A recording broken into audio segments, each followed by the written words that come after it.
Alright, welcome everyone to another video from my Nintendo Switch. So there won't be any Maple content this week. What I'm wanting to do is to showcase my Animal Crossing island. So I haven't visited this island in about 7 months, so I want to see what it looks like and have a chat to all of my islanders to see how they're going, or my villagers, whatever you want to call them. So New Horizons will go down in gaming history as a game that launched at exactly the right time. So in early 2020, the COVID-19 pandemic was really coming into full swing. It's still in full swing around the world, not so much where I am. We're quite fortunate where we're able to go outside and socialize. I actually went out and did the Pokemon 25th anniversary Kanto tour last weekend, and I was able to do it quite easily in terms of just not really having any restrictions in where I could and couldn't go. But I know there are a lot of people out there who were stuck inside, and it was just a very unfortunate situation. But there were games like this which were releasing at the time, which certainly gave people some stuff to do. So when I picked up this game, my girlfriend and I were looking for a game to play together. Now this is a single player game primarily, but you can do online play where you can visit other people's islands. So what I ended up doing was I bought a physical copy when it came out, and then I bought a digital copy when I realized that you weren't allowed to have more than one island on the same Switch. So we ended up having two different islands going on two different Nintendo Switches. I did have a OG Switch and a Switch Lite at the time, so I was able to do that. And yeah, it was a really cool game for us to really dig into, because having to stay inside other than going out to work, we weren't able to go out and do what we normally do. So just being able to do this and have that thing in common in terms of just exploring what this game's all about and the different things that we could do, it was a really great addition to my catalogue of games. So I don't play it I haven't played it in 7 months, as these characters will tell you as we talk to them. I'm doing this audio afterwards, by the way. I did have a recording while exploring the island, but my lovely laptop decided to prioritize the microphone in the laptop rather than my Blue Yeti, which I'd had plugged in. So it sounds like I'm talking underwater, which isn't very good for a video. So I decided to redo the audio rather than put something subpar out there. And yeah, so I wanted to just go through explaining different parts of the island, as well as what I really thought about Animal Crossing. Even though I don't play it anymore, it did take up quite a bit of my time. I played it to what I considered completion, where I paid off the home loan, and I designed the island to where I was happy with it. I've got the soccer ball and the goalposts there because I view soccer/football as having a big part of my life. Up until I was about 20 or 21, I was playing it quite a lot, and then I stopped playing it just due to work and other just sort of injuries and stuff like that, that were just getting more in the way of stopping me from going to work and things like that. So I figured I'd just give it up, which is quite unfortunate because I am quite fond of the sport. I follow it quite religiously, watching it on TV. But yeah, so I got that there. Basketball ring, not so much. Like, it did play a part in my growing up, but I wasn't that much into actually playing basketball. And yeah, I was quite fond of the bridges in this game, which is why I've modified the water around, so you get a number of bridges in there, and I wasn't set on one type of bridge, so I was quite happy just to put different ones in there. I don't have many roads, or any roads actually. I do have like the stone footpaths and all of that. I've got all of the villages being situated in the one area. Just the way I like to design the town, with having my house further away. And then, yeah, we've got a number of fruit trees around about the place, because that's what I used as my major source of money for paying off the home loan. And yeah, so I think Animal Crossing really came in at the right time, and we spent a good chunk of time playing it last year. And the only thing that really drew us away from it was we had played Stardew Valley in the past, and then when I saw that it was on Nintendo Switch for about $15, I bought it, and you're able to play it on two different consoles at the same time, even if you've only got one copy. So that was really cool. And then I ended up buying the physical release when it came out at the end of 2020, just more as wanting to have a physical copy of the game because I love it so much. And yeah, so we ended up doing that because we found it a bit more fast-paced. Like while Animal Crossing works around a 24-hour normal day cycle, I think that's good for if you're just wanting to check in and do something from time to time and stay up to date with what's going on in the island. But what we were more looking for was something a bit more fast-paced where, like with Stardew Valley, you can go through multiple days / weeks very quickly in terms of developing your farm and progressing in the game. So we were looking for that. Once we paid off the home loans and all of that, I'm not that much into designing things, and I think she ended up just getting bored with the Switch altogether, and she's not really playing anything at the moment, as I've moved on to things like Octopath Traveler and Pokemon and things like that. So I was quite happy with how I had the island. Like I've got KK there, so I unlocked him. That happens, I believe, once you've paid off the home loan, or you've gotten the island up to a certain level where you're able to invite him to come out and do a concert. So there is a sort of achievement in the game which I felt was like a marker saying, yeah, you've done it, you've gotten him to come here, you can just continue to do the stuff that they're pushing out, which is free content. And I plan on getting involved in the Mario stuff and just changing the island slightly to have some of that stuff in there, because I think Mario's played a big part in my gaming experiences over the years, so I just want to have it in there, and I think it's a really cool event for it to do, and it would be really neat to see them do a Pokemon event, but I haven't heard anything so far in terms of doing anything like that, but we'll see. So I have a T-Rex statue there. I was wanting to have a few dinosaur statues on display. I probably will get around to finishing that as well. But yeah, there's a lot of weeds and stuff growing here, but again, I haven't been back in 7 months and I feel quite bad about it. But I think what we're gonna do here is go off and show the house after I get this present here. So I can remember some of the stuff that I was talking about in the game, since I only recorded it quite recently. Just remembering how to shoot things there. And so it's I didn't really get into the dream simulator where you could go and visit other people's islands, but I think it's very cool how you were able to. There were lots of a few different podcasts that I follow where they were talking about how they'd have their community coming over to their island, as well as going around and doing things like island reviews. Like I think it's really cool how you can do that sort of thing, and it really increases the social aspect. Because I think, the social aspect is a very core part of this game in terms of how you can share things with other people. Instead of having someone coming over to your house, which you weren't really able to do that much last year and this year as well, if you're in an area which is still suffering from the pandemic.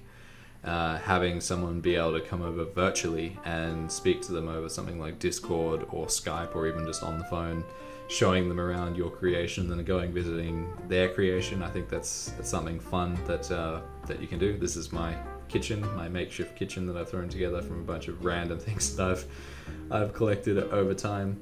There's lots of little bugs around here which I keep stepping on. It's I think it's because you've been away so long, but yeah. And yeah, so it was I didn't really know of anyone else who was really into it in my social circle, other than my partner and I. Either that, or I didn't really put it out there that I had an island to visit. The bathroom here, as you can see, that ice wall is from the winter event, and I thought it was a good privacy screen for the little hot spa you've got there. So you got two different little toilets there, along with a vanity and a fake picture on the wall. So I did try to get involved in that picture event, or I guess it still goes on now, but yeah, I wasn't able to pick the right one and I got stuck with a fake, so I figured instead of selling it for nearly nothing, I'd just hang it up on the wall. And in here is the bedroom.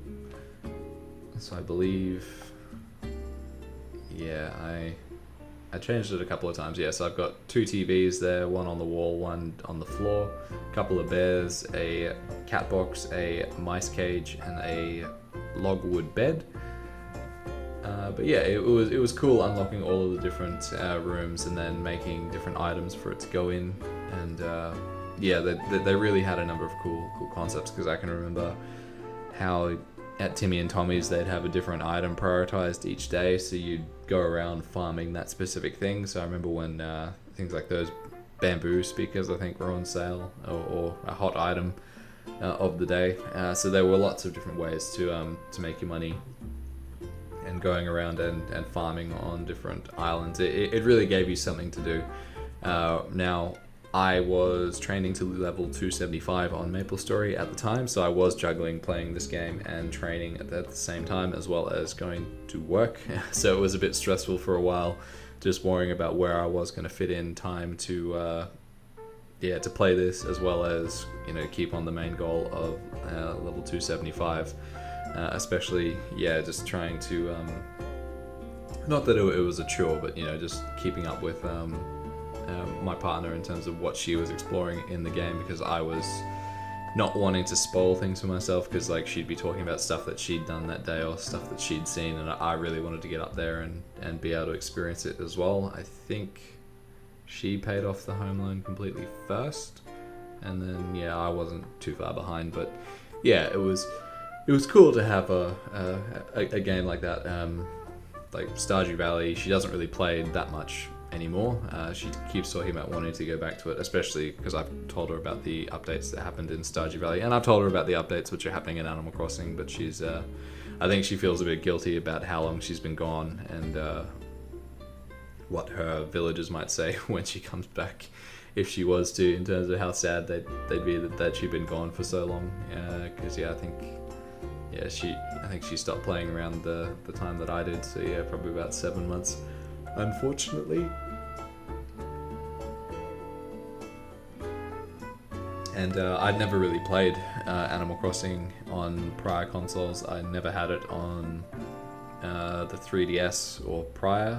I did look at maybe getting one or two of them to try them out, but other things got in the way, because my back catalogue of games has grown quite a lot, and keeps growing with all the different games out there that I'm really wanting to play.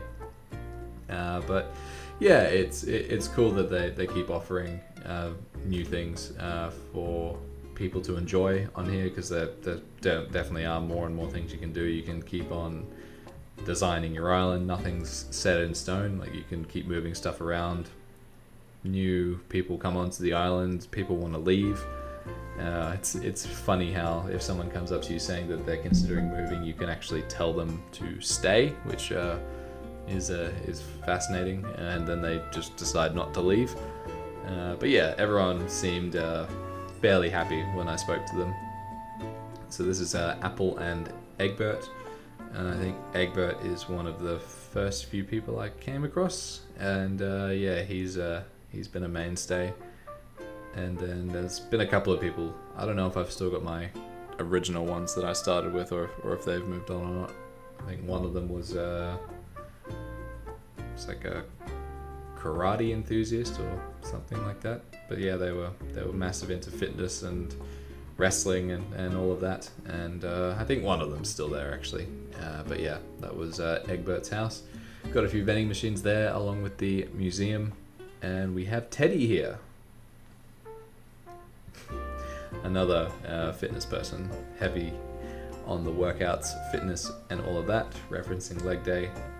But it was a cool game to play and get into. It was something different, because especially with the same old, just bit boring sometimes grind that happened with Maple and level 275. It was nice just being able to go off and play a game that's at a slightly different speed. You're still grinding, you're still trying to farm things, but it's got different goals involved. There's no visible level, even though you could really view the home loan tiers as being like achieving a different level as you pay them off, because the amount of money you have to pay each time grows quite a lot as you go along. But it was cool to get involved in, and as much as I'd like to get back into it. I think I'm interested to see what the Mario stuff is, work out where I want to put my warp portal. I'm considering putting the warp portal somewhere near here, so that being able to travel between the main building and the house isn't that bad. But hopefully it's something that you can move around as well and not be stuck in one spot. Surely it wouldn't. Yeah, so these are some of the newer people. I think Graham's been around for a while, but Boyd came in fairly late, as well as the unicorn. I cannot remember her name for the life of it, which normally means that she wasn't that much of a mainstay. So what I want to show here as well is something that it's ending on a bit of a sad note, but it was something that happened while I was playing this game. So I had a childhood pet up until May of 2020, and I had been wanting to be the one to say goodbye to her, even though she lives in another state. So I did leave her with my parents because she was fairly old when I moved out, and I think I moved out in 2016. And yeah, so she lived for another 4 years, but like she wasn't in it wouldn't have been fair on her to move her around as much as I've moved around, because I think I've moved house 3 times in the last 5 years. So just moving her from location to location, I don't think it would have been very fair on her, and I wasn't able to. It wouldn't have been fair on my partner either, because she's allergic to cats. So we've always had dogs like while we've been together, and I've just decided that, you know, as much as I love cats, I'm willing to sacrifice that to be with my partner. So my mum unfortunately had to put down my childhood pet in May of last year, and it was tough. You know, like she called me, and I was playing Animal Crossing at the time, and I was designing a few different things and just running around and doing things. And when she called me and told me that she'd had to go and do it that day, like she did it after she'd done it, because it would have been much harder if she'd, you know, called me telling me that she was going to do it.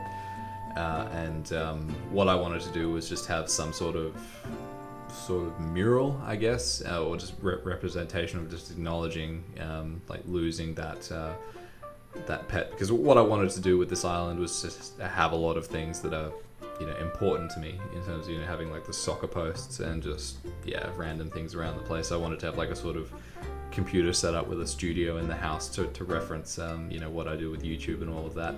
But yeah, so like the idea of the flame burning, the flowers, the tombstone, and the pond. So what I remember of her is every time I'd have a bath or a shower, she really wanted to be in there, in terms of just in and around the room. She didn't really like going in the water, but she liked, you know, putting a paw in it and just playing with the water a bit. So I thought that spring there, that little pond would be nice. And yeah, it was just, I think it's nice to have something like that in a video game. Like I think I remember seeing something on Reddit where this guy went through and replayed an old racing game that he and his dad used to play together, and his dad had the best record for that. So then the ghost image of the car showing like the way the person who set the record went was still going around the track, and like he used that to, like, that's how he remembers his dad. It's cool that there's a digital imprint of something. So I wanted to have this as just something where, you know, I'd just go and sit, and in the days leading after hearing that news, I just go there and sit when I just felt like sitting and thinking about her and all that, because I felt bad that I wasn't there to say goodbye. And I think that's a big component of what's happened over the last what would it be now, like almost 18 months of this pandemic going on, where it's been hard on everyone, and everyone's had to make sacrifices and had to say goodbye when they weren't actually in the room. So as much as this has ended on a sad note, I really hope you guys enjoyed seeing my island being shown off here, and I'll probably update it after the Mario stuff comes out, and just what changes I've made to it. So thank you very much for watching. Did you guys get into Animal Crossing? What was your island like? How long did you play it? Are you still playing it now? Would love to hear in the comments below. So thanks very much for watching, and I'll catch you guys in the next one. See you later.